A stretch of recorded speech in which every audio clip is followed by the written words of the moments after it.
"You're being charged with felony trespassing and vandalism."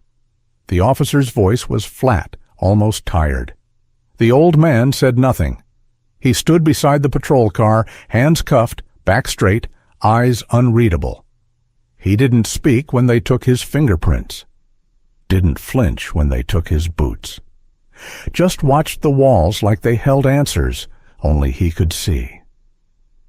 In court, he wore a faded work jacket, oil-stained, frayed at the sleeves. A few spectators whispered, recognizing him from the outskirts of town, the quiet mechanic with the limp and the old dog. They said he kept to himself. They said his shop hadn't been open for years. They said he was probably senile. But what no one said, what no one even guessed, was that 20 years ago, that same man had grounded an entire enemy fleet using nothing but scrap metal and grit. And the only person alive who could prove it was already on a flight headed straight to this small courtroom. Before we continue, tell us in the comments where you're watching from, and if you believe stories like this should be told, subscribe to the channel. The world needs to remember. The town was the kind of place people passed through without stopping. One main road, one diner, one gas station, and one courthouse that hadn't seen real news since a local mayor got caught using town funds to pave his driveway. So when a 74-year-old man was arrested for breaking into a military scrapyard at midnight and dismantling a classified surveillance drone piece by piece in under 9 minutes, it was strange, but not headline-worthy, until the military got involved. They didn't press charges. They didn't say anything, actually, just showed up the next morning, collected the wreckage, and left without comment. The charges came from the town, the property damage, the unauthorized access. The part that didn't make sense was why. Why would a reclusive mechanic with no prior record break into a government facility and take apart one of the most advanced machines in the U.S. arsenal? He wouldn't say. The public defender looked like she was 12 years old and had just learned how to use email. She called him Mr. Ellis. He called her Miss. That was the extent of their relationship. No family listed, no next of kin, no explanation. He refused a plea deal, showed up to every hearing without a lawyer until the judge forced one on him. The courtroom buzzed with curiosity. Nobody could pin down whether he was crazy or just old. But the real storm was brewing somewhere else. Because halfway across the country, in a secured facility in Nevada, a retired Air Force colonel saw the incident report and dropped his coffee. 2 hours later, he was in uniform again. 3 hours after that, he was on a plane. The name on the docket had made him sit down. James Ellis. And while the courtroom filled with people who thought this was just a strange footnote in an otherwise boring week, Colonel Marcus Langston knew otherwise. The court clerk mispronounced his name. James Ellis? He stood, nodded once, and walked to the table without being prompted. No cuffs, just quiet eyes and calloused hands. The bailiff didn't like him, couldn't say why. The man had said nothing, done nothing, but his silence felt like it weighed something, like if he opened his mouth, it would shift the air in the room. The prosecution painted a picture of a lonely old man with a chip on his shoulder.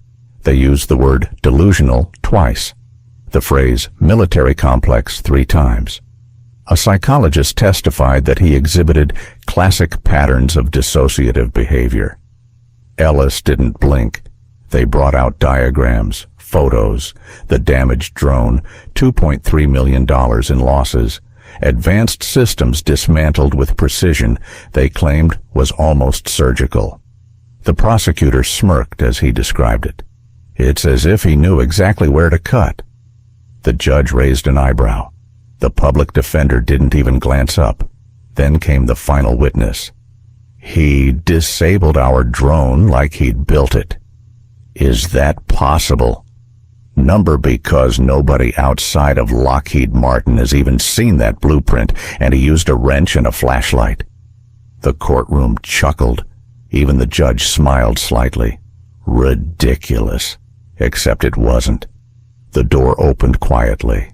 A man stepped inside, tall, composed, wearing Air Force blues with a row of ribbons that spanned his chest and 4 stars on each shoulder.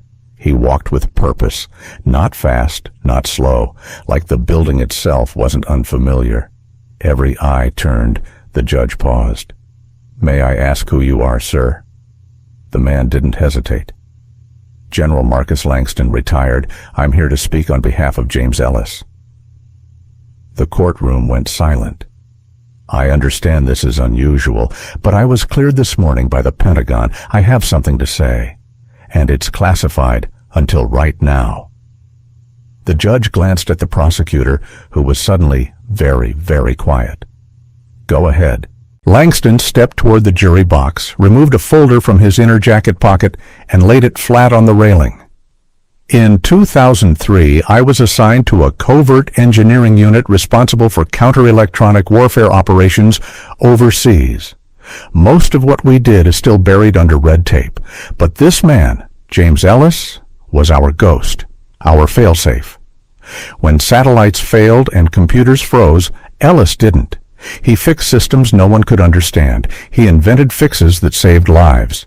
There's a mission file buried under Operation Grey Ember. You won't find his name, but without him, my team and I would have died on a desert ridge outside Kirkuk." He turned to the judge. His last official act was creating a signal disruptor that ended a drone war before it started. Then he vanished. Retired without pension, refused recognition, said he was just tired of being useful. We tried to find him. Letters returned, calls unanswered. I thought he'd died. Langston looked directly at Ellis. When I saw what he dismantled, I knew. That drone wasn't just a drone. It was carrying software we once swore would never be deployed on U.S. soil. Ellis recognized it, knew what it meant, and stopped it. Alone, quietly, without asking permission. He turned back to the judge. He didn't break the law. He kept a promise, one this country made, and quietly broke. The prosecutor tried to speak, but the words faltered. Langston added, "This isn't about vandalism, it's about accountability." The judge was quiet for a long moment. Then she said softly, "Charges dismissed." Immediately. The gavel fell like the closing note of a long-forgotten anthem. Ellis stood, but didn't move, didn't react. Langston walked to him, offered a handshake. Ellis hesitated, then took it. Outside, a few veterans stood silently, saluting. Reporters didn't shout questions. They just watched. Ellis didn't look like a hero. He looked like a man who'd been misunderstood for too long. But for once, someone remembered.